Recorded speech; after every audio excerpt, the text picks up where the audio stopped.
Hey, Seminole State family. Have you ever wondered if censorship helps or hurts people? Well, we've got a special guest here today to help us find out. So let's get going with some strategic exploration of some information.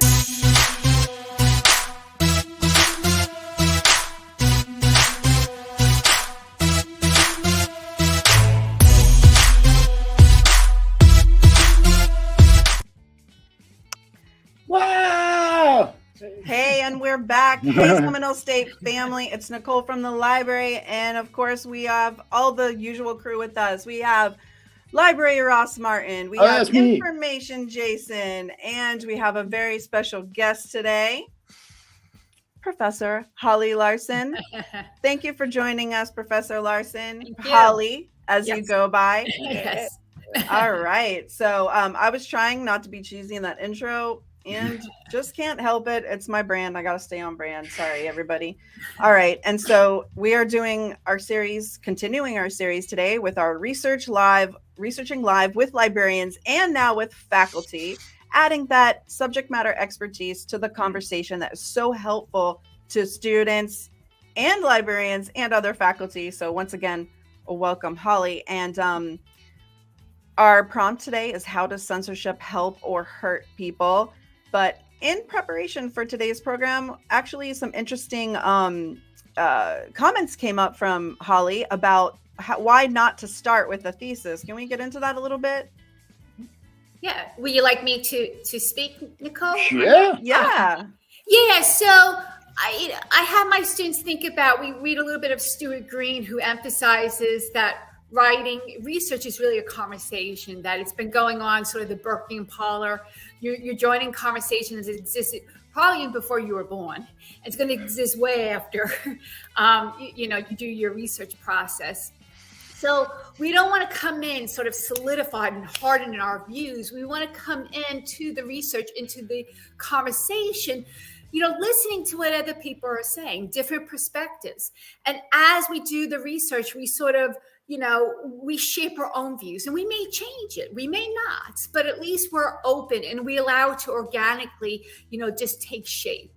So that's why I really emphasize beginning with a question or series of questions to help guide you. Okay. Wonderful. So Ross, do you have your screen share? I do have a screen share there, but yeah, I mean, to kind of add on to what Holly was just saying there, like, I can't tell you how many times where I've started a project one way, asking a question, and through that process of reviewing sources, you end up somewhere different because you have an open mind to this, because you're going to find sources that agree and disagree with each other, and you're going to find new directions to explore. So having that open-ended question gives you those opportunities to just, go in a different direction sometimes. Yeah, and as Nicole said earlier, research as strategic exploration, it's critical thinking, right? You might go down this alleyway and it's like, uh-oh, there's a roadblock. Well, how am I going to turn the car around and figure this out? And, then you have that Mike Myers thing from that movie where you're but anyway, you're going to go zigging, you're going to go zigging, you're going to go zagging, but to know that ahead of time, that's key. And that's what we're putting down here now. So, all right, let's go. Where are we going? What are we doing? Yeah, so I'm going to go ahead and pop Ross's screen sharing. And once again, we are here to model the research process. So we're narrating through, and Jason's in the comments. So anyone that's watching, if you have comments or questions, pop them in the chat. We're librarians here. We will get your questions answered.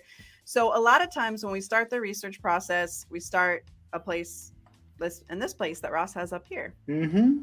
So where do we want to start searching? Do we want to just use our search engine here and kind of play there? Where do we want to start? Now, Holly.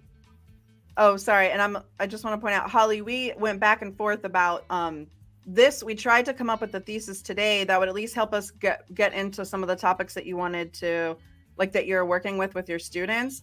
So how does censorship help or hurt people is kind of what we're focusing in on today. Oh, that's great. Thank you. Okay. So actually, the more I think about this, asking it as a question, one of the ways I might start here is not so much to even run a search off the bat, but if I'm trying to get the lay of the land on, like, what is censorship and what are some of these perspectives out there, something we might do is even take a look at a database that's designed to give you those differing opinions and different perspectives on them. So I was thinking we start there, maybe. And what I would do is I would just take a look at these databases here. Which databases, if you think about them, are just these large collections of information. And we have some databases under this category over here. Like I think it's under current issues and stuff like that. And I'm blanking on the name of it right now. Opposing viewpoints? Yeah, well, I was looking for the subject area, but let's look at opposing viewpoints. That's my favorite one personally. So if we were to open up this database, opposing viewpoints, and I'll make my screen bigger so we can actually see what we're doing here. One of the first things I do with this database is I want to see if they have a category for this. And if we're talking about censorship, I have to imagine there's probably something here we can use. So if you scroll down, we can take a look at some issues. I don't see anything specifically here, but maybe we would start by looking at all of the available issues. And I'm hoping that I have this right. If I scroll down here without giving you vertigo, aha, there is. There's an entire category on censorship. Now, this is helpful because one of the first things that you'll see in here is that there's differing viewpoints. These viewpoint sources are going to be kind of like opinions that people have. They're educated opinions, but that could be really helpful. And before you even dig into that, we can even look at this overview, which is going to tell us a lot about the issue.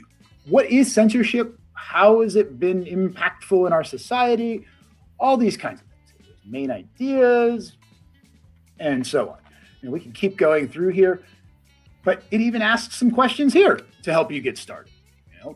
Does regulating obscene or indecent material violate the First Amendment? I don't know. Maybe that would be something that would be relevant to this conversation. And if it did, if there was a restriction there, would that be helpful or hurtful? So you could see even the critical thinking questions, the main ideas always kind of go back to that research question, which, again, we're not trying to answer it. We'd like to address it.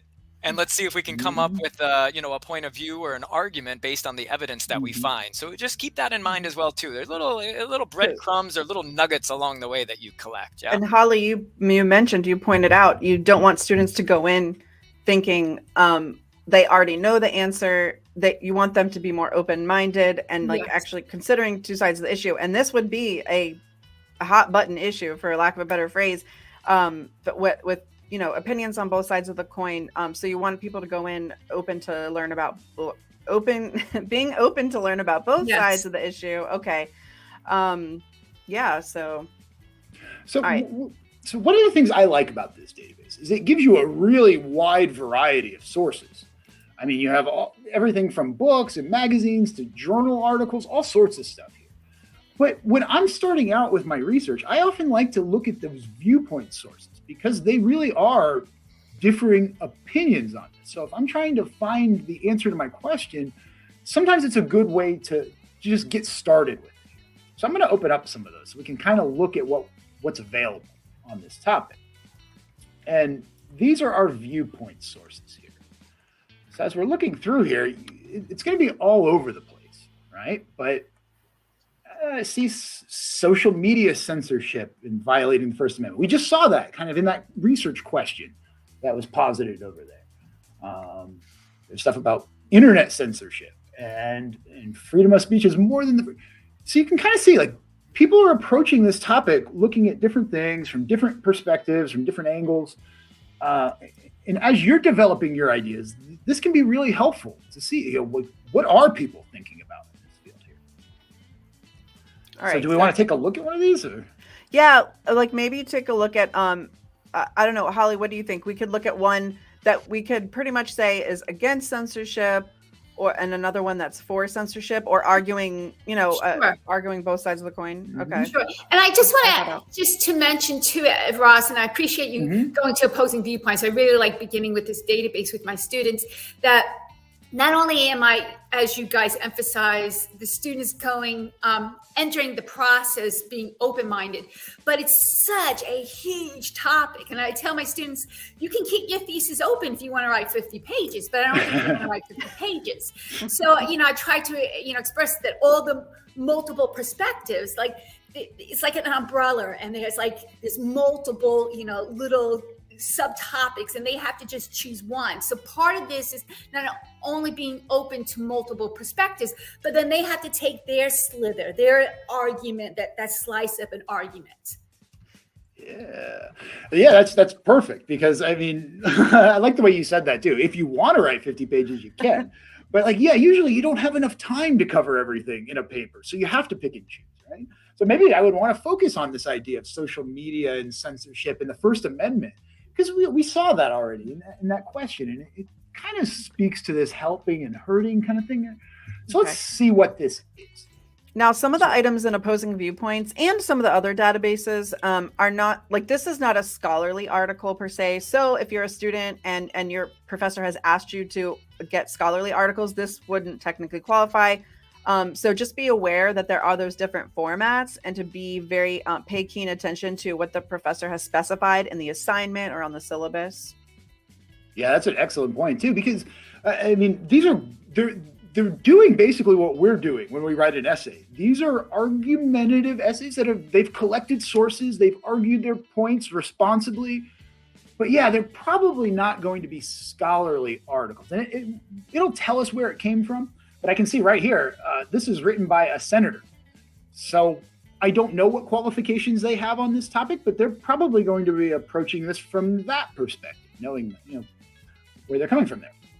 So as we look at this, you're going to see they're arguing in a specific direction. Disclose Government Censorship Act, blah, blah, blah, and so on there. So like, I think this is arguing that they're arguing that it would violate it. I think they're talking about Americans must be in charge of deciding what the truth is. Right there, like that kind of tells me what this viewpoint is right off the bat. They're telling me that they're arguing that like maybe it doesn't violate the First Amendment. Like you should be able to say things on social media. Okay. And then I don't know if we want to go back to that list, or Holly, since you work closely with this topic in your classes, do you want to like summarize like kind of what generally like what that viewpoint is, or like what you find to be common with the arguments against censorship? Yeah, so the students and we explore the topic called tolerance paradox. And so it's the belief that if we tolerate the intolerant, if we tolerate rhetoric that fosters lies and conspiracy and violence, are we indeed promoting democracy, or are we actually hurting the very tenets of democracy? And so the students may look at a very controversial figure, and say, hey, this person has a right to espouse his or her views, no matter how distasteful it may be towards a particular community. That's the tenets of democracy. That's what we need to tolerate. That's what we treasure. And then I have other students say, well, wait a minute, sort of that idea of punching down, and you're hurting. And by tolerating, you're undermining the very democratic principles. Okay. And Ross, did you, if you go back to that, do you see any articles or viewpoint essays that cover that? Yeah. So I just want to just give you one example. The students seem to be very, what they closely followed the last semester was Alex Jones, when he was being sued for over $1 billion with the Sandy Hook and calling the children who were massacred child actors. And so I had some students who say, look, yeah, it's definitely distasteful. It hurt you. Definitely, I can see how it traumatized the parents, but we have to tolerate that. That's part of being a democratic society. And I had other students who say, absolutely not. All it does is it further traumatizes innocent people, and we don't want to give a carte blanche for other commentators. So I'm just giving you one tiny example. Of course, there were other, figures. Okay. Yeah, and on something like this, you might even want to take a step back and really consider what the topic is. I mean, if you don't have a strong definition for what censorship is, I can pop over to another database, and this is SIRS. SIRS. In fact, I'll put the link in the chat. And so you could see I put censorship in. Not only did I not even get what it is that I was looking for, but I get other options. Did you mean this? It's kind of like a menu or like a co-pilot, right? There could be another option too. I'm going to remove that and I'm going to share my screen one more time. You can go to even another database that we have, which is going to be Credo reference. And that may give you something called a mind map. So when you take a look at this, over here on the right-hand side, you put in censorship. I'll drop the link in the chat as well. You may go into different directions, right? And so this may be able to help you. You have Supreme Court. Did you mean democracy? Did you mean mass media? So when you click on mass media, we're looking on the right-hand side there. Now this really starts to push out. And now, did you mean entertainment? Were you referring to social media? Often I get students in my classes, I say, well, where do you get your information from? And they say social media. Well, my friends, that is a can of worms that could lead anywhere. Did you mean a chat forum? Did you mean TikTok is very different than Twitter? And so anyway, I just wanted to share some different examples of where you can find more information on the topic. If you thought maybe we went a little too far or you weren't comprehending where we were, taking you there, take a step back. Look at what it is that you need to do and go, okay, well, what is censorship? Let's start there. Because I can say pollution and Ross says air pollution, Nicole says water pollution. And then, it's, well, what is a very broad. So I like to start very wide and then narrow in. Yeah, that's excellent, Jason. That's really, and I find that that's where the students really struggle because it is such an unwieldy topic. So that's great because you can go in multiple different, directions. So I have students who just want to focus on Facebook. And should Facebook be responsible for its content, or should it just be the user? That's one little argument they can take. So that's under that umbrella, like you said, it's a big umbrella with lots of things underneath. Yeah, and that definitely jumps in where you can have the conversation with your professor or with the librarian. We can talk some of that stuff out. If you're referring to Facebook, hey, guess what? We have a big giant election that's coming back around again. There's going to be a lot of smear campaigns and negative ads. One would have to wonder, should Facebook be taking money from these political action committees to put that on their website? And if they don't, is that censorship? Is that social media censorship? Is that internet censorship? Is it both? I don't know. This is the fun the student gets to have when they're writing and I believe you said 50-page papers in all of your classes. Just kidding.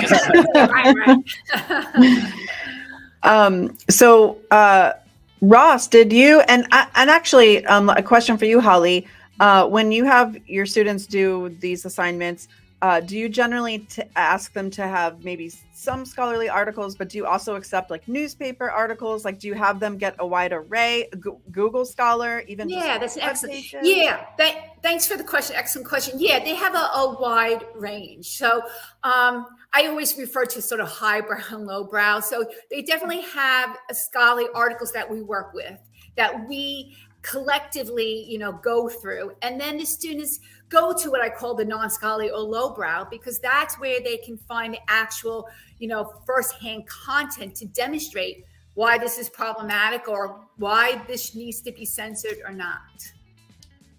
Okay. Yeah. So Ross, do we want to do what did you have pulled up? I saw your screen share down here behind the scenes. Oh yeah. What I was doing kind of what Jason did in the other database. This one has a little topic finder too, where you can go in, I put in censorship and it'll largely do the same things. And this is back in opposing viewpoints. Yeah. Yep. I'm still in opposing viewpoints.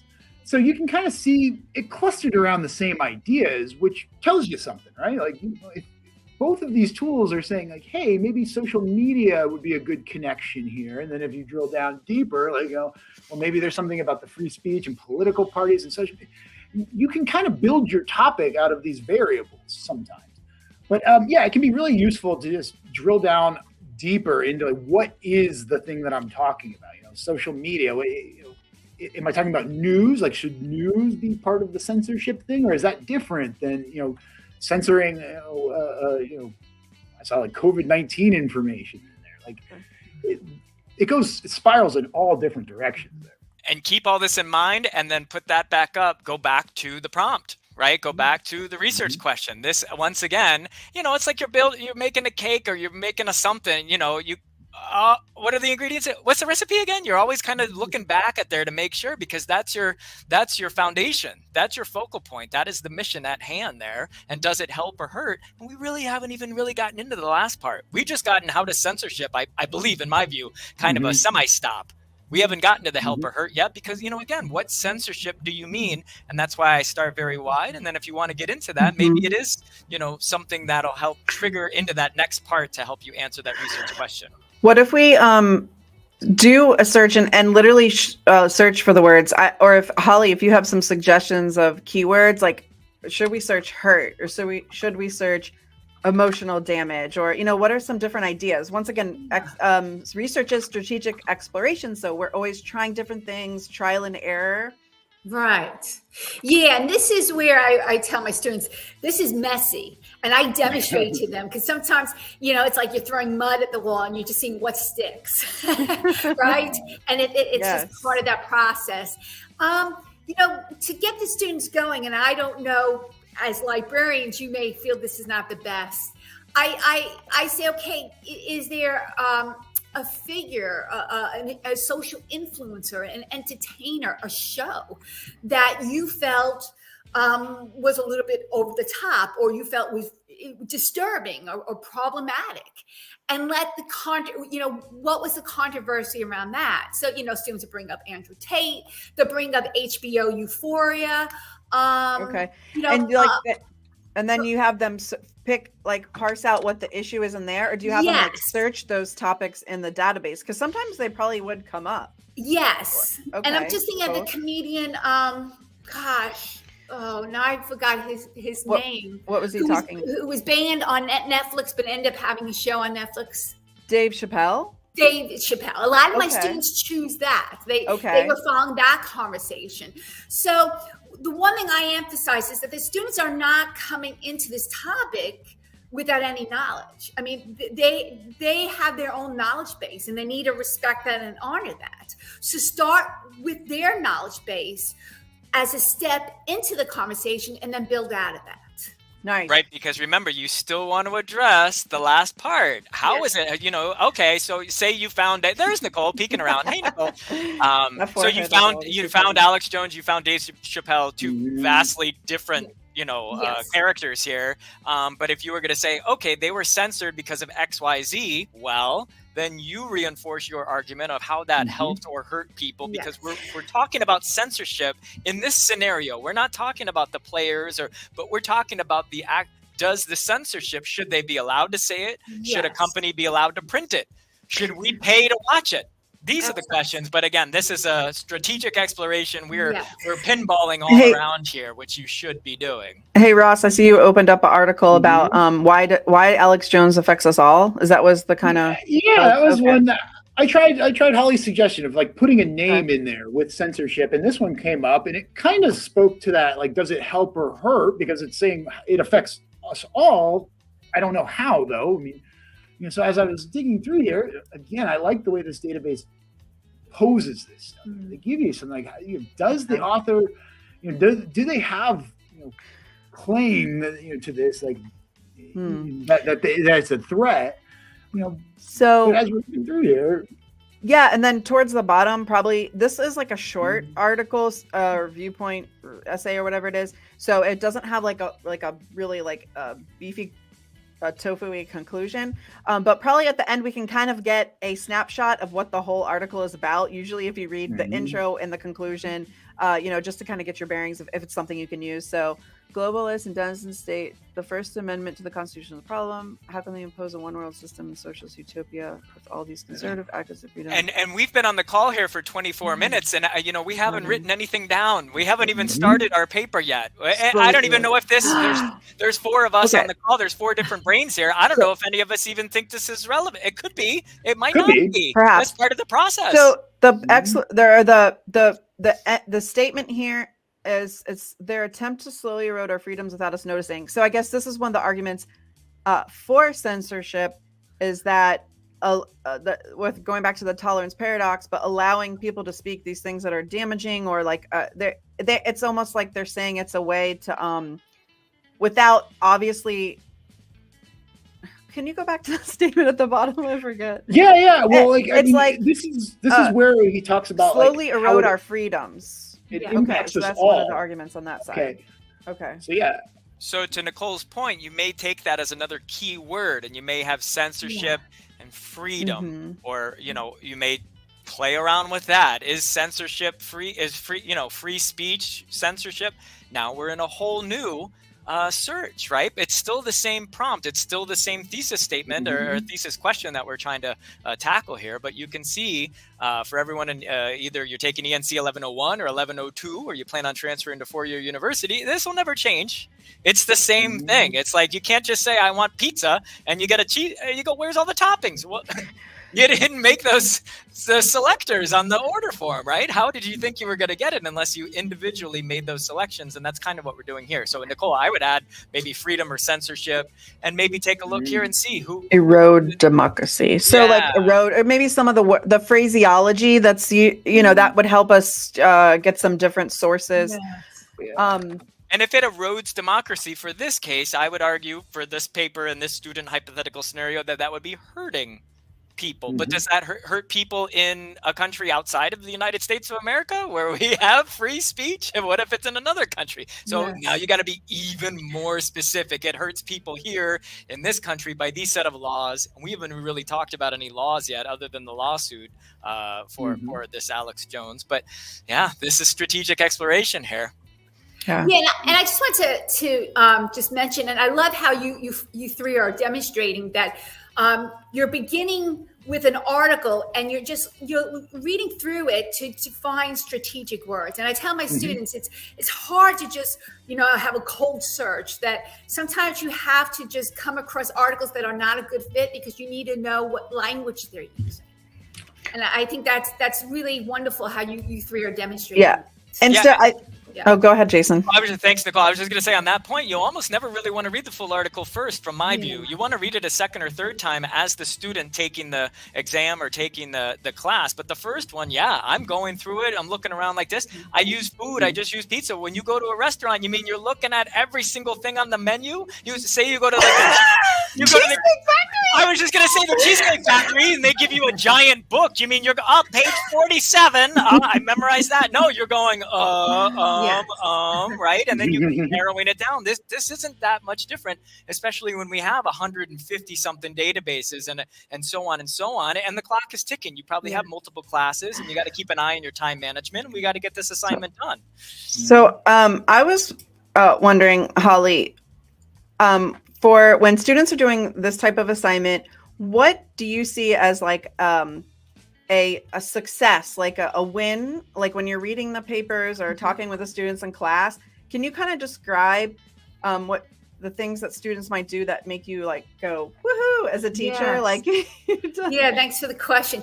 It puts a big smile on my face when I see the students are invested, that they're not just merely echoing what other people are saying. They're pushing and pulling. They're agreeing, they're disagreeing, and then they're building upon it.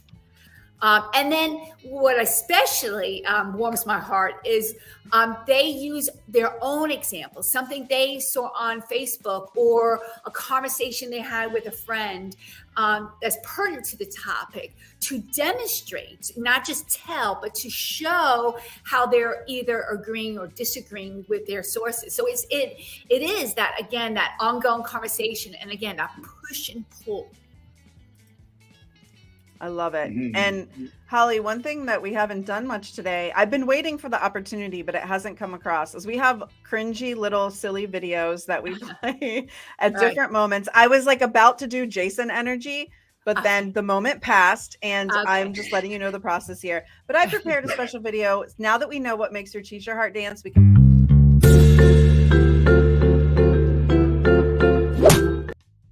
That's awesome. Our little...